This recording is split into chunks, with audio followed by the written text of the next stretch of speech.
waxaynu kor u qaadi doonaa aqoonta saraakiisha hagaysa ciidamada kala duwan ee booliiska Jamhuuriyadda Soomaaliland markastoo aqoonta aynu kor u qaadno shaqadina way raacaysaa oo maxay ahayd shaqadina way wanaagsanaanaysaa Shaanla Dhexe Khaliif Maxamed Axmed istaag oo ka tirsan taliska guud ahna hawlgelinta qaybta isgaarsiinta 2 milyan oo barimeeya baan siinaya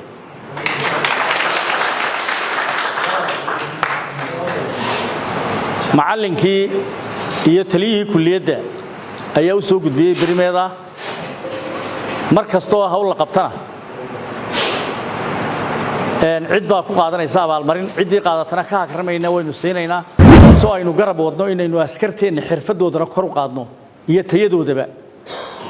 oo aynu tababar gelino oo aynu siino shaqada ay gacanta ku hayaan inaynu xirfadeeda iyo aqoonteeda barno haddii la yiraahdo waxaan bilka giigsan iyo kabaha gadafta uga xidhay waxaan guraha habeenimo ku guclaynaya yeengayga ugu meesanahay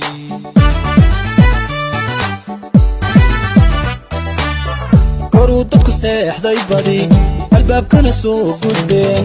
waxaa gabadanada iyo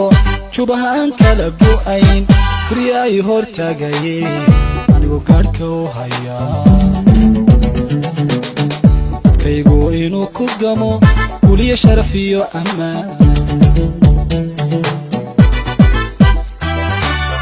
كورو ددكو سيخداي بادي الباب كان سو غودبين maanta labada bisha tobnaad 2025 waxa halkan ugu soo gabagaboobay tababar ku saabsanaa hogaaminta iyo maareynta 56 sarkaal oo isugu jira darajada gaashaanle sare ilaa iyo laba xidigle saraakiishaas oo boqolkiiba 90 u badnaa saraakiisha shaqada gacanta ku hayo boqolkiiba 10 aha kuwa la rajeynaya beritoole hadii Ilaahay idmo inay xilka iyo mas'uuliyadda ay inta kala hayso mid la mid ah ay qabtaan tababarkan oo ku saabsanaa maareynta iyo hogaaminta iyo maareynta oo muddo 10 maalmood uga socday kulliyadda saraakiisha ciidanka booliska waxaan ka marxaati kacayaa saraakiisha tababarku u soo gabagaboobay inay sidii ugu habooneed ugu quruxda badnayd oo tababarkaas uga faa'iideysteen iyaga laftigooduna ay qayb ka ahaayeen maadaama ay u badnaayeen rag waayaaraga xilal badan soo qabtay muddo badan soo shaqeynayay wax badan la kala faa'iideystay iyaga gudahooda maadaama inta badan shaqooyin iyo mas'uuliyad lagu kala maqan yahay goobaha sidan oo kale tababarku ama shirarku waa goobaha inta badan saraakiishu ay ku kala faa'iideystaan haday tahay waaya aragnimo haday tahay sida wax loo xaliyo haday tahay cases ay soo mareen iyo aqoonba wixii ay isdheer yihiin iyaga laftigooda marka ay isu yimaadaan kaliya ma aha cid wax baraysa iyaga laftigooda ay kala faa'iideystaan oo cilmi kala kororsadaan qaybna waxay ka ahaayeen tababarkaas maadaama halkan intii tababarku socday ay discussion badan iyo doodo badan iyo su'aalo badan uu kamid ahaa qaabka tababarka uu dhacayo sida la ajligeed tababarada gaagaaban ee sidan oo kala ah ujeedada laga leeyahay waxa weeyaan in la tayeeyo shaqada ha noqoto in shaqada sidii saxda ahayd loo qabto in ugu yaraan la yareeyo khaladaadka shaqada iyo in magaranaysa waqtiga shaqada lagu bixinayo kale soo koobo bahad bay noo tahay amba dhamaanteen waa taariikh muddada aynu qaadanaynay waxa la yiraahdo leadership and command training wax badan aanu ka faa'iidnay oo ay kamid tahay hogaamintu maxay tahay iyo maamulku muxuu yahay iyo shantii tiir ee ay ka duulayeen ninka sarkaalka ama hogaaminaya meel shantii tiir uu ka duulayay aynu ku qaadanay waxyaalo badan baan taliya ka faa'iidnay intii trainingkani socday saraakiisha qalin jabinaysa madaxda kulliyadda oo hogaaminayso Cornel Hibo macallinka inasiinayay duruusta ee ka socda hay'adda UCAB assalaamu alaykum wa rahmatullahi wa barakaatuh ilaahay baa mahad oo dhan leh alxamdulilaahi rabbil caalamiin waxaynu maanta oo ay taariikhdu tahay labada bisha tobnaad 2025 waxaa inoo soo xidhmaya idamka alle koroskii aan soo wadeen muddada oo runtii dhammaan aan uga mahad celinayo saraakiisha ku sugan halkan muddada aynu wax baranayno sida loo qaatay ee looga soo qayb galay aad iyo aad baan idinka mahad celinaya hay'adayna siisay iyo macalinka bixiyayna aad iyo aad baynu ugu mahadnaqaynaa kulliyadda inoo diyaarisay taliyaha kulliyadda iyo tiimkiisa oo inoo diyaariyay halkan aynu wax ku baranayna iyagana aad iyo aad baan ugu mahad celinayaa mahad kadib waxbarashadu sidaynu horeba u soo sheegnay ma kala lahaa yaraan iyo weynaan iyo kala sarrayn waxbarasho waa aqoon kororsi ciddii loo gartay baa gasha anigoo ka duulaya istiraatiijiyadda uu inagu hogaaminayo madaxweynaha qaranka jamhuuriyadda Soomaaliland mudane cabdiraxmaan maxamed cabdilaahi ee ahayd tayeynta iyo kor u qaadidda aqoonta ciidanka waxaa runtii aan aad iyo aad ugu faraxsanahay inagoo ka duulayna istiraatiijiyadda madaxweynaha oo fulinayna amarka madaxweynaha inay inoo suuro gasho in saraakiisha ciidanka booliiska oo ah saraakiishii hogaaminaysay shaqada ciidanka booliiska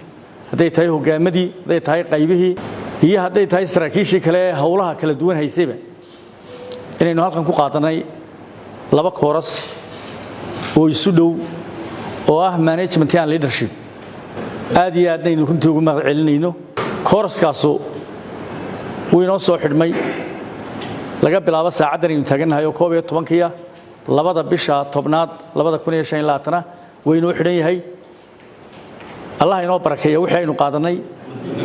koorasadu waxay noqon doonaan qaar joogto ah oo inoo socda dhammaan gobolladaynu gaarsiin doonaa waxaynu kor u qaadi doonaa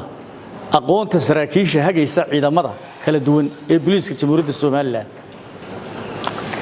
markastoo aqoonta aynu kor u qaadno shaqadina way raacaysaa oo maxay ahayd shaqadina way wanaagsanaanaysaa in maadamku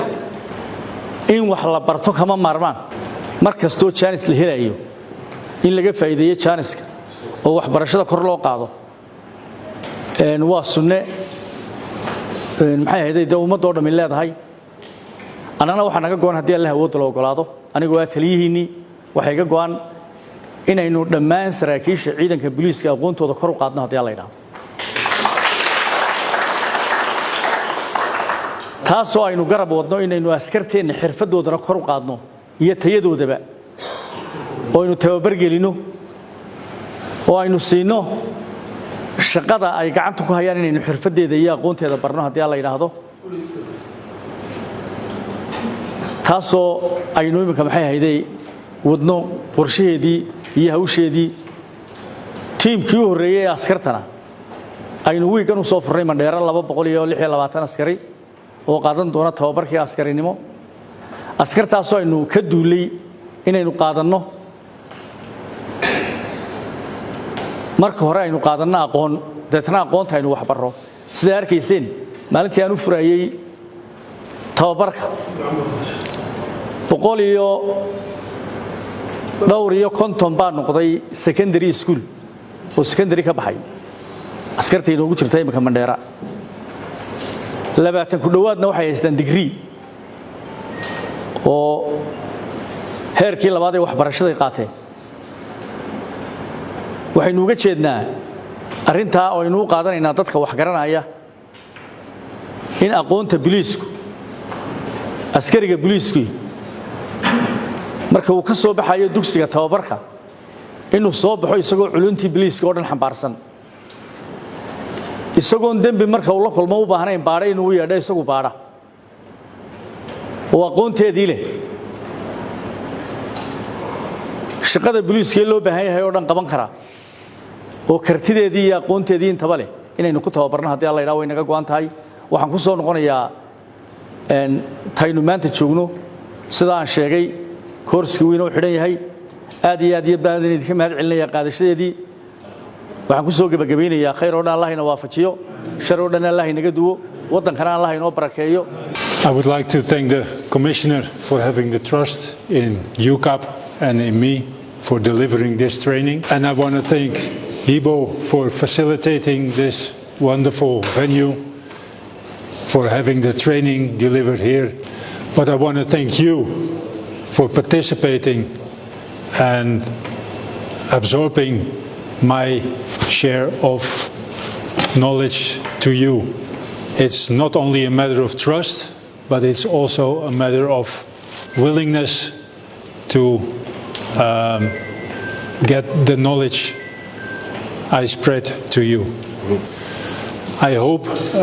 you gain some knowledge, and I hope in the future you will put your knowledge into work, in your daily work, and I want to thank you again.